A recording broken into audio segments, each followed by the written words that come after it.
And then when I went to Sydney as coach, I wanted to systemise leadership and culture. How do you do that? And then we were able to do it through establishing our Bloods culture back at Coffs Harbour. So, yeah, initially it's just, what am I learning? And you're not really aware that you're learning it. And then you start to become more aware. And then you start to filter in the things that you believe are good and bad. And then, ultimately I just tried to systemise it at Sydney, and it worked incredibly well. And now we run a business based on the systemisation of culture. Yeah. What do you think it was about Sydney in particular that made it such an effective process? Yeah, look, I think first and foremost the coach. So, it was something that I believed in, and it's something that I was going to die on the vine. Like, if it didn't work, I was just going to walk away. So you have to have that approach. The players were ready. I didn't know how it would work. It's a good question. I didn't really know. It was a leap of faith. Guys, we're handing a lot of this over to you.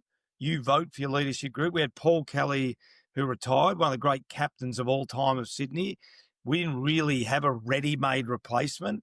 Stewie Maxfield became captain under the model of picking our leadership group, and then we identified him as a captain. I remember people saying, Stewie Maxfield, he's not in the best 10 players in your team, but he was our best behaved player.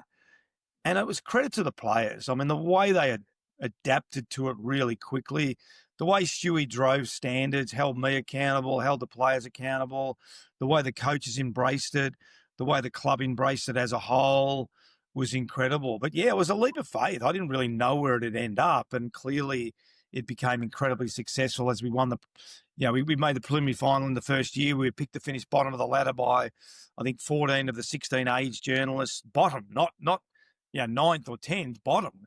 And we ended up playing the prelim, then we ended up winning the Premiership, in 2005. So full credit to the players because they absolutely embraced it.